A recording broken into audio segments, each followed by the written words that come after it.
Ladies and gentlemen, my name is Matt, I am the American-Canadian Gamer, and welcome to Hearthstone. The Goblin vs. Gnome cards are now live in Arena, and that's exactly what we're going to delve into right now, and hopefully build a very powerful deck that will do very, very good things. And we have a choice between a Mage, Hunter, and Warlock. And, you know, I gotta go with the Warlock, because the Warlock is so far my most successful class, and one of the ones I know the most about. So we're going to stick with Warlock, and if things will do their thing here, we'll go on and see what we have here. Now, when Goblin and Gnome cards come up, I'm going to make it a point to try to take those, because, you know, flavor, that thing has to happen. So, Battle Cry, deals 6 damage randomly, it's the Matter Bomber. Randomly split, or take control of a random enemy secret. Excuse me. Wow, those are actually two really interesting cards, but I like the effect of the Kazan. I'm going to try that. We may get some secrets, I mean. So, Sense Demon, Cult Master, or whenever your hero takes damage on your turn, gain +2/+2. So I could tap for a card and make this guy a 6/6. I could throw out an imp and give myself damage, but that would actually, seems like it would be best around actually building a deck with it. Sense Demon's pretty good, but Cult Master is always a good card in every situation. I don't know how many demons I'm going to have with all these goblins and gnomes running around. Okay, so basically Mistress of Pain has basically lifelink from magic. Whenever it does damage, I restore that much health to my hero. Cold Light Oracle or Emperor Cobra. I'm going to try the Mistress of Pain. It's a new card. Let's give it a shot. Let's just see what happens with it. Now we have Demon Fire, Venture Mercenary, Ascension, Shield Master. The Shield Master is so good. Excuse me again. Oh, I apologize. Something, just as I start recording, there's a tickle in my throat now. Wow, restore 8 health for 5 mana at a 3/3. Well, it's better than these two. Definitely better than these two. So we'll take the Antique Healbot. If it'll select. Thank you, laggy game. Okay, Hellfire, Nightblade, and summon a random 2-cost minion? Hell yeah, we'll take the Piloted Shredder. Gosh darn it, I'm so sorry, my throat. I'll have to go through and maybe edit out these coughs, because they are causing me lots of problems. Let me take a drink while I think about this next choice. Dancing Swords is the best one out of those. The others are too situational, and I'm not sure how many demons I'm going to get overall. That's why the Void Color is basically not any good. That's a good little 1-drop to get, and Flesh Eating Ghoul is just a really good card, though. Really good card. As is Spellbreaker or Power Overwhelming. I think I'll take the Spellbreaker for the silence effect. But I do need some more 1 and 2 drops pretty badly. So we have the Felguard or the... Let's go with the Matter Bomber. We passed them up before. Let's take them now. Sense Demon. Let's do a Drain Life. Because being able to kill off little 2-cost guys is pretty good. So now we'll take the Frostwolf Warlord since I took Drain Life last time.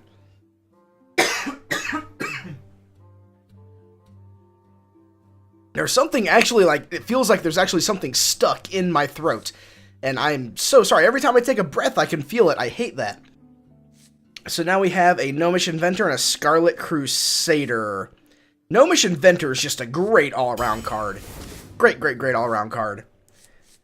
Corruption, Void Color, Stormpike Commando. And Corruption can be pretty useful removal at times. I think I'll take it. Flame Imp, I definitely need a good 1-drop. The Flame Imp's a good 1-drop, and I need it. Need it pretty badly. Force Tank Max, a 7/7 Divine Shield Mech? I think I'll take it. It sounds actually kind of bad. I'm not gonna lie, that actually sounds like a pretty bad card, but I'll take it. Burly Rockjaw Trog, whenever you opponent casts a spell, gain +2 at... Wow, okay. Stone Tusk Boar, Dread Inferno, we'll take that. That may come in handy. Especially against rogues who might throw, like, you know, 0-cost backstabs and other stuff. And also rely on spells for, what's it called? Combos. Ship's Cam, whenever you summon a pirate, deal 2 damage to a random enemy. but I'm not going to have, like, any pirates, so it looks like the Booty Bay Bodyguard's our best choice here. Take that, Booty Bay Bodyguard. Oh, Zombie Chow or Dancing Swords. Those are really good cards. I already have a Dancing Swords. I could use another 1-drop. We'll take the Zombie Chow. Summon a random 4-cost, deal 5 damage to a minion. If it's a friendly demon, give it 5/5 instead. What? I'm gonna take the Sky Golem, though. We gotta take the mech. The Demon Heart sounds amazing, though. And we'll take the Void Walker. I love the Void Walker so much. And Micro Machine at the start of each turn, gain 1 attack, so it's basically a worse version of that of the Anaxramus Shade. At the start of each turn, gain +1 attack. Each turn, so each player's turn. So I'll put it out. Then it'll become a 2/2 for 2. Then on my turn, it's 3/2, and their turn a 4. Wow, okay. Let's play with that a little bit. And it's another low drop that I could really use in my mana curve, as well as maybe another low-cost taunt to hide my stuff behind. I mean, I should have maybe taken the Gnomish. Hey, you salty dog! It's a pirate! It'd be a pirate! And actually seems like it's the best value right now. A 7/4 for 5. Yeah, we'll take the salty dog. Come on, buddy. Get selected. 6 cards left. That's a decent card. Actually, all of these aren't all that great. We'll take the Thrallmar Farseer, because it gains 3 attack whenever it takes damage, but I don't have many ways to really, you know, trigger it myself. So we'll take the Farseer for now. Shadow Bolts. Earthen Ring Farseer is a really good card, so we'll stick with that. Dark Bomb, deal 3. Is that neutral? No, that's a demon card. Wow, what am I thinking? It has a purple. It's purple. It's not a neutral card. It's a demon card. So Demon Fire, Floating Watcher, and Dark Bomb. We'll take the Dark Bomb. It's a new card. I mean, we'll play with it. Another Dancing Swords won't hurt. Venture Co, Void Walker. Loot Hoarder is never a bad card. That card draw is so powerful. Powerful card draw. Now we got Void Terror, Stampeding Kodo, and an Ancient Watcher. Stampeding Kodo is really... I mean, the Void Terror is great for combos, but my deck isn't really set up to trigger those combos. So let's take the Stampeding Kodo. If it'll let me. Alright, so we've set up our deck. It is not any good, but you know, the card draw might make up for it. So let's go ahead and just hop into the arena and hope that we come across people who are even worse at building decks than I am, because that's the only way that I'm going to win any of these matches that I'm going to be coming across. Hopefully it'll be something really easy for me to take down as well. A Hunter would be the worst. A Hunter would be awful, because I just hate fighting Hunters as a Warlock.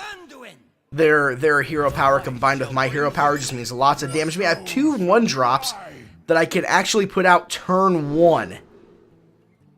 Let's see. We'll drop those 2. They're a little too high cost for me right now, but watch me get like a 7 and a 6 cost. Nope, 2 5 costs.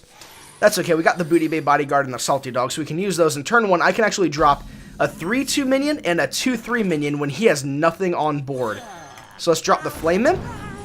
We'll coin, and we'll drop the Zombie Chow. This is off to a very strong start. That's hopefully going to go very well for me, but probably won't. So next turn, I can just go ahead and use a life tap, potentially, if he has no 2-drop to throw out onto the board. If it's something with like 2 health, I may just sacrifice the Zombie Chow now while he can't get any benefit out of its heal. If it's a Cleric, I'm going to make it a point to take that thing down. I will sack a Flame Imp to take a Cleric down.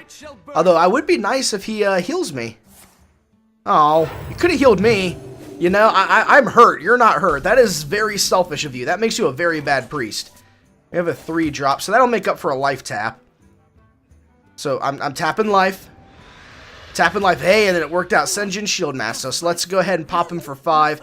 If he kills the Zombie Chow now, that's going to suck because it's going to undo everything I just did. But next turn I can drop the Earthen Ring Farseer, get myself 3 health back, or restore one of these 2, and also drop a big taunt down. That's gotta die immediately, and now he gives it 2 health. What a jerk. What a jerk. And I can't drop the Kodo. Oh, he is going to die to it, but that thing is going to get way out of hand. So, he's going to force me to deal with it. That is a very, very good trade on that thing.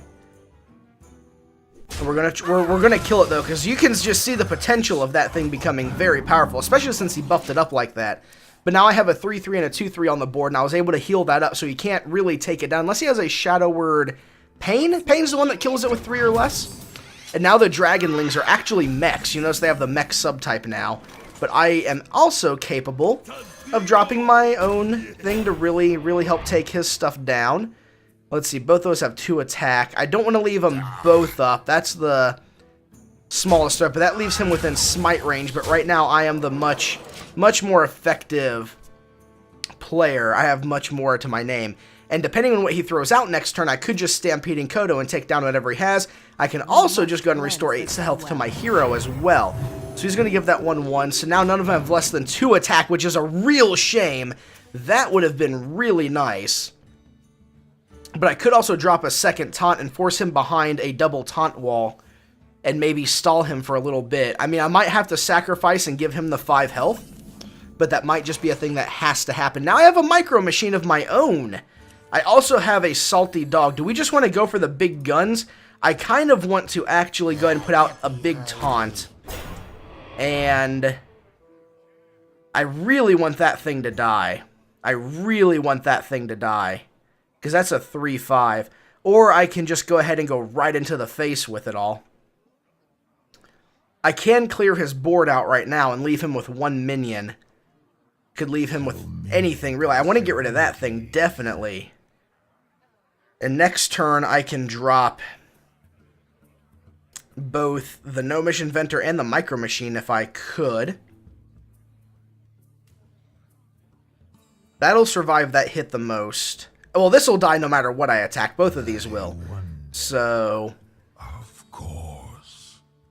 I think right now a trade is just the best thing I can do. Yeah, give him 5 health, but it was inevitable, and that's what happens when you take Zombie Chow. And we'll kill that guy. Excuse me. And we'll leave the turn right there. I do have a double taunt up, so I do feel a little bit better about that. And we'll see what he throws out now, because he could deal 5 damage and kill my big taunt. What a jerk. Now he's at full health, but he is out of mana, which does give me a slight advantage. Ooh. Ooh, but he... Oh, that's... Salty Dog. Let's just go for it. Let's throw that dog out there and let's see where the salt goes. Depending on what he throws out, I could Stampeding Kodo. I could throw the Matter Bomber and just pray for RNG. Really pray for the RNG. Summon a random 2 cost. At his death. What to do.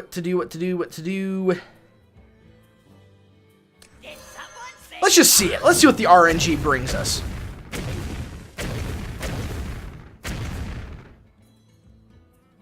Huh. Micro Machine. 7 to the face. Now he has 2 minions that he has to deal with, a 5/4, and I also have a Micro Machine. What this might mean is that because he's dealing with my 2 bigger minions, my Micro Machine actually may gain a buff, or he's going to... I wonder if he's going to buff that guy up at all. Yep, he's going to buff it up. And he's going to take out the 1 minion that he can without dying. Oh, I see what he's doing. Okay. Okay. That really sucked, but what we can do...